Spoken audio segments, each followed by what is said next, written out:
termo de pecado, por assim dizer, porque pecado significa só o desvio. A palavra grega amartia significa o desvio do significado. Isso é pecado, é você sair do significado do amor da vida e do chamado essencial para ser.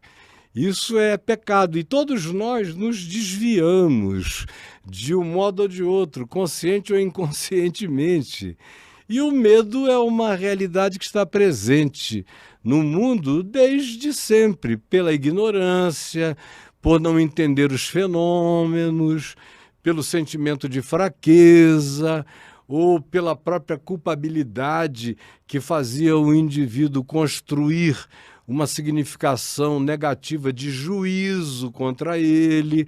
E aí não é algo que os judeus inventaram, nem é prerrogativa do cristianismo.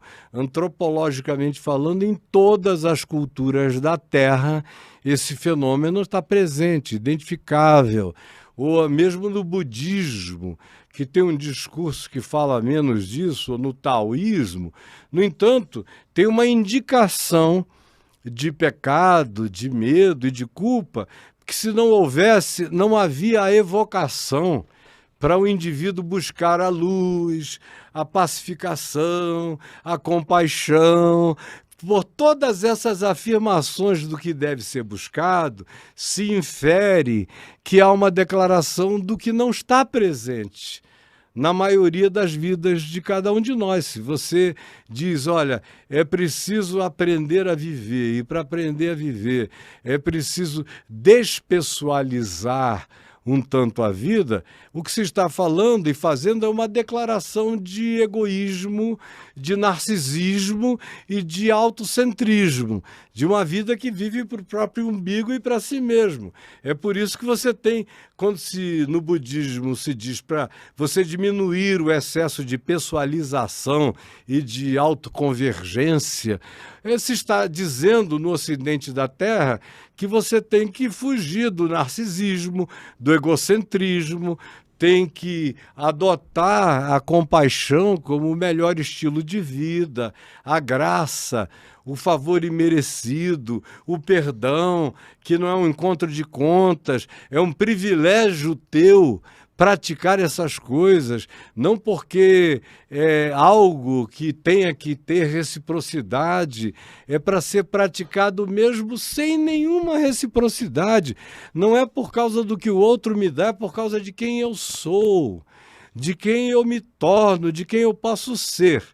Então, a culpa que teve, por exemplo, no Cordeiro dos judeus, a sua maior expressão de oferta de holocausto para fazer propiciação, que do ponto de vista da teologia judaica significa a cobertura, era uma ideia que estava presente inclusive no altar, no ambiente da Arca da Aliança, do templo do Velho Testamento, tinha o propiciatório, que era o lugar onde a culpa era coberta.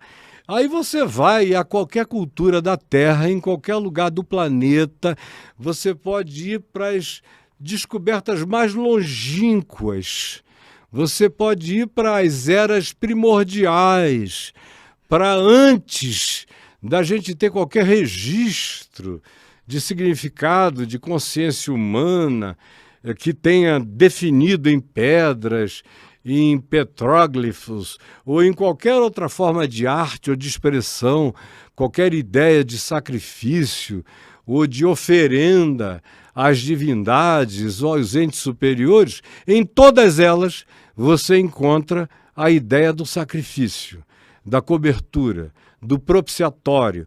E aí não tem variação, você vai de uma ponta a outra. E os que não faziam as oferendas desse tipo, religiões mais orientais, faziam de uma outra natureza. Faziam de frutas, faziam de flores, faziam de entregas de oferendas aos rios, às cachoeiras. Ou seja, o homem sempre teve consciência de que ele precisava de algum substituto. de alguma coisa que preenchesse o vazio, a lacuna, dentro dele, fora dele e entre ele e o que quer que ele concebesse como divindade. Das escrituras do Velho Testamento, ou dos judeus, ou nas escrituras do Novo Testamento, você vê a alusão ao Cordeiro de Deus que tira o pecado do mundo. No tempo dos templos ou do templo judaico, ela que era oferenda da culpa, essa coisa toda. Agora, quando João Batista olha para Jesus e diz, eis aí o Cordeiro de Deus que tira o pecado do mundo, é algo que, de modo imediato, responde à tua questão, que tem uma resposta antropológica longa, que tem a ver com a psicologia humana histórica universalizada. É só uma questão de diferenças culturais e semânticas, mas você praticamente não distingue nenhuma cultura humana de outra pela ausência da realidade de que as pessoas sempre tiveram consciência de que havia um vácuo, havia algo a ser preenchido, havia algo a ser coberto. Para os judeus, eles faziam isso com a oferenda de sacrifícios. Na Bíblia, desde o Gênesis, você tem lá a história de Caim e de Abel. E a história do ciúme, da inveja de Abel, que trouxe um sacrifício esteticamente irreparável. Não tem nada na terra mais bonito do que um conjunto de frutas, de flores. É o que a gente põe nos casamentos. No casamento você não pega um cordeiro e mola e deixa o sangue pingando na entrada do lugar onde você vai casar. Você enche de flores, de frutos, de cores, de belezas as mais diversas. Porque existe algo na natureza humana que diz, eu sei que eu estou aquém do que eu deveria ser e encontrar em relação a ter uma comunhão pacificada com o que é bem maior do que eu. Então, quando você vê a história do Cordeiro e vê Jesus indo à cruz, você vê a manifestação histórico-linear desse Cordeiro, que é o arquétipo mais comum na cultura humana sobre propiciação de culpa e libertação dos medos decorrentes da culpa ou da dívida humana, e que também é uma constatação da psicologia, de qualquer psicologia. Não é à toa que as primeiras correntes de psicologia ocidentais nasceram do judaísmo e do cristianismo. Freud, como judeu, um grande especialista em culpa, e Jung, filho de pastor protestante, que foi um outro cara que transcendeu Freud, achando que, para além da culpa imediata e da análise imediata, o ser humano tinha a possibilidade de uma transcendência maior. Mas você encontra as mesmas perspectivas psicológicas no primitivismo de todas as buscas de divindade em qualquer que seja o ambiente cultural e antropológico de qualquer fase, era ou aeon da história humana. Mas isso tem a ver com a linearidade do espaço-tempo.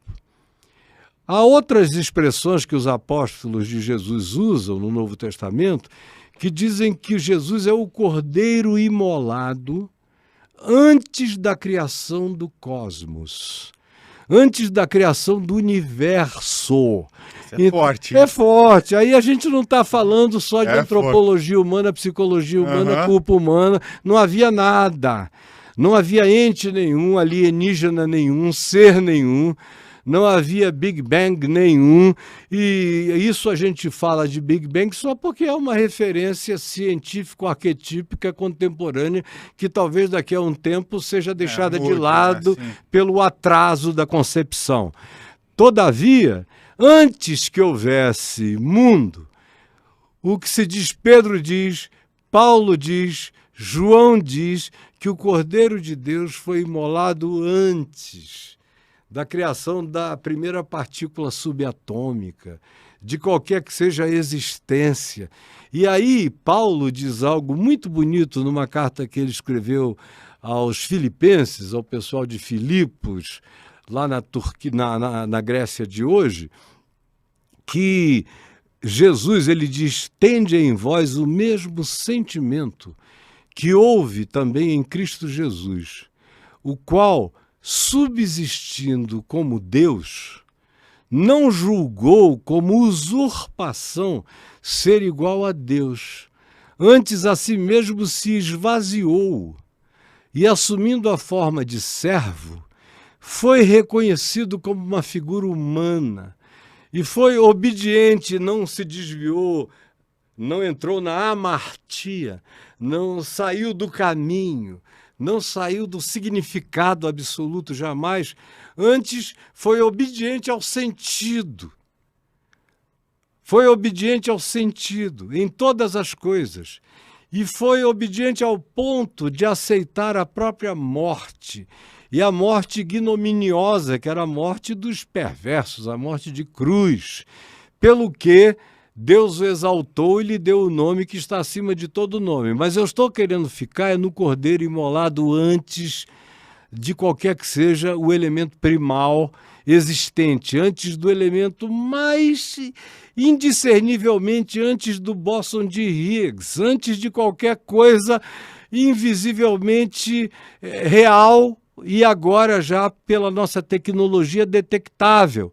Ou algumas delas já a gente sabe que são reais pelos cálculos matemáticos e de física, mas que os próprios aceleradores de partícula e as nossas tecnologias mais modernas ainda não chegaram nesse ponto de evolução para detecção. Então, antes de qualquer coisa, antes de existir algo que a gente pudesse chamar de existente, a existência aconteceu pela entrega. O que eu digo é o seguinte, é que todas as coisas foram criadas pelo esvaziamento do Cristo eterno.